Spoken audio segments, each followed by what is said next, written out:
Welcome to episode 3 of Design Curious podcast. Today we're going to be talking about overcoming fear as you are starting out in your new career. Fear is the single most crippling feeling and thought that we have. It will leave you stuck in your unsatisfying job for far too long, and it'll keep you from starting your passion today. Fear when facing a career change is often brought up because you, like most people, are resistant to change. It's natural. Change is hard, but usually good. This episode, I'm speaking to those people who are thinking about or already decided to change their career or goals to be an interior designer and now are facing overwhelm and sometimes paralyzing fear that they're making the wrong choice. So let's unpack this together in the episode.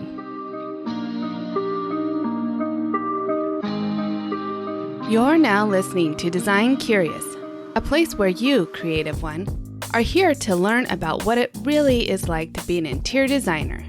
And I'm your host and mentor, Rebecca Ward. If you're worried about how to succeed in a creative career, if you're ready to learn your next steps to become an interior designer, and if you want the satisfaction of doing something you love every day, you are in the right place. Grab a coffee, a notebook, and let's dig into today's episode. Change in general is almost always perceived as a hard and challenging issue. Change can be seen as scary when we approach it out of fear and a desire to keep the status quo and consistency we're used to having. My kids had to face change and fear of it recently in the last few weeks because we switched schools. And so there was a change of the friends that they're having or the campus they're on. And I had to work with my kids on how to adjust their mindset to be accepting of this change and how it's going to be a good thing for them. Change takes us out of our comfort zone. It causes barriers to go up in our mind as a form of defense against some potential unknown outcome. So as you can see, often our thoughts around a specific change in our life can actually make it more difficult to accept the circumstance. How does it work? Well, when we don't want to accept the circumstance or accept change, the growth that we want and need to experience in our life or improve our life is stunted, whether it's emotionally, mentally, or physically. When this happens, we tend to view things in a light that isn't healthy or it's inaccurate. And not only does our own life suffer, but those we interact with daily, like our kids or our spouse or anyone we're living with, we're grumpy and not very fun to be around. We all go through significant changes. Change is a part of life. It's natural. So you think we might be better at accepting it, but I guess it's just the way we're made.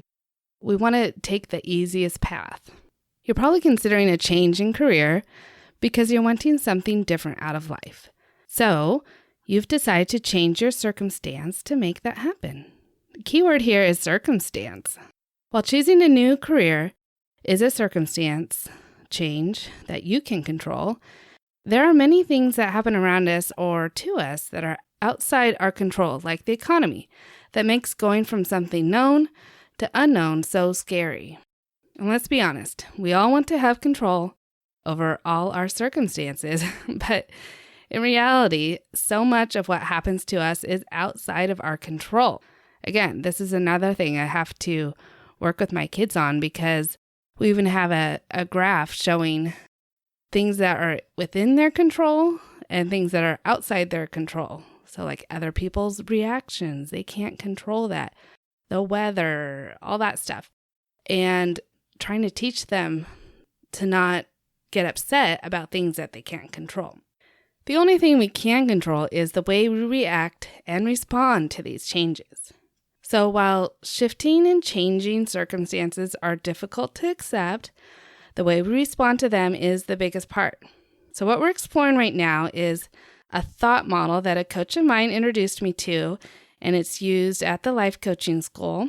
But I've heard variations of it from other sources as well, and I will include some links in the show notes for you to explore these further on your own if you think it's interesting like I do. But this thought model breaks down a progression of circumstances, thoughts about circumstances, feelings produced by those thoughts, and then actions based on those feelings that produce results. So essentially, if the results that you're seeing in your life aren't what you want them to be, then you have to go all the way back to your thoughts to change them.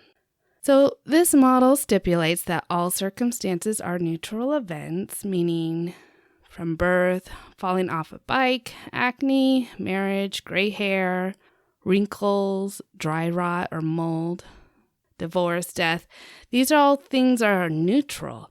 They're facts that can be disputed in a court of law as to whether they have occurred or if they exist, and they do exist. But it's our thoughts around these circumstances that are the determining factor of how we will respond to the circumstances. Okay, here's some good information for you. So get ready to absorb this. Did you know that you can change your feelings by changing your thoughts? Science has shown us that a thought is the first thing to fire off in your brain right before an emotional response is produced. So first comes the thoughts and then your emotional response or your feeling. That's incredible, right? Like science was able to prove that. You have the power to choose which emotion is produced based on the thoughts that you are thinking.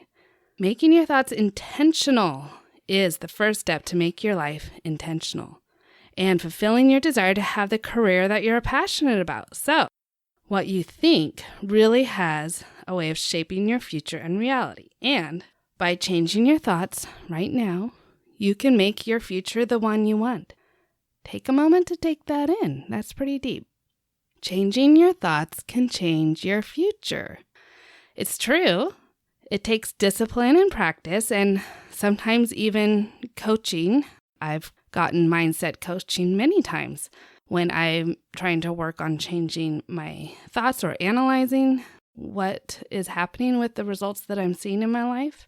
But the info you're receiving today can change the course of your life. So take notice when feelings of fear pop up into your quest to do what you love. Maybe journal the thoughts you're thinking and evaluate if they need to change and what thoughts you should be focusing on. Our ultimate goal here is to get you going in the fulfilling career as an interior designer that you've always wanted to have. So maybe pause here and then re-listen to the episode if you need to. I know it's kind of deep, but it's critical for getting started on the right path, because whether you are just coming out of high school or you've been working somewhere else for a long time, making a decision that might affect your future is a big deal. So I want to make sure that you've thought through all of your feeling, like what are you feeling there? What are your thoughts? Making sure it's the right thing for you, and then having the right mindset to take on this career. Because as I've said before, it is a challenging one, but it's completely fulfilling. And you've heard it said that if you do what you love, you'll never have to work a day. So when you're doing a job that you're passionate about and you would maybe do it for free, but you're not going to, and we'll talk about that in a future episode. But if you would still do it for free and you love it that much, then you are in the right career. And that's how I feel about interior design and a lot of other designers that I know. I want you to get to that spot as well. So think about that. Think about what fears are coming up when asked, what's the scariest thing about choosing the career of interior design for you? And I know this won't be the longest episode today, but it is a deep one. So I want to make sure to not overwhelm you with this information. And like I said, there are going to be links that you can go and explore this further. And if you have questions, you can certainly reach out to me about it. I would love to hear. Also, if you want an easy way to understand the thought model that we talked about today, I created a downloadable infographic, which is helpful for us visual learners, that shows the steps of the thought model, starting with circumstances, thoughts, feelings, actions, results. So it kind of shows you the circular pattern that we get into. So you can download that, and that will be in the show notes. and it'll tell you how to change your thoughts to change the results in your life. So I hope that wasn't too deep for you, but honestly, I just love all of this mindset analysis and just knowing that you can improve your life, that you have the ability to do it. So if that makes you excited as much as it makes me excited, then you are going to enjoy listening to my future episodes. I have more great stuff to come.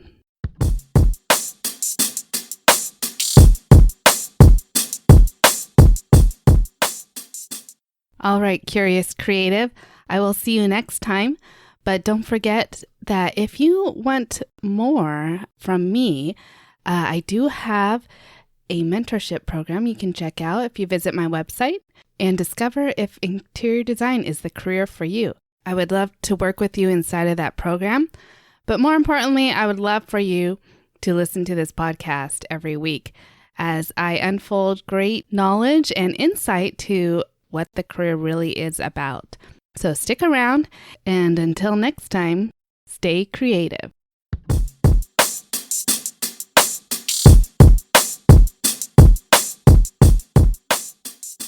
To celebrate the launch of my podcast, 5 lucky winners will enjoy a 1-year membership to My Design Mentor, my residential interior design career coaching program, and that is a $279 value to help kickstart your career in interior design, or get mentoring on if this is the right career for you and understand all the ins and outs of it.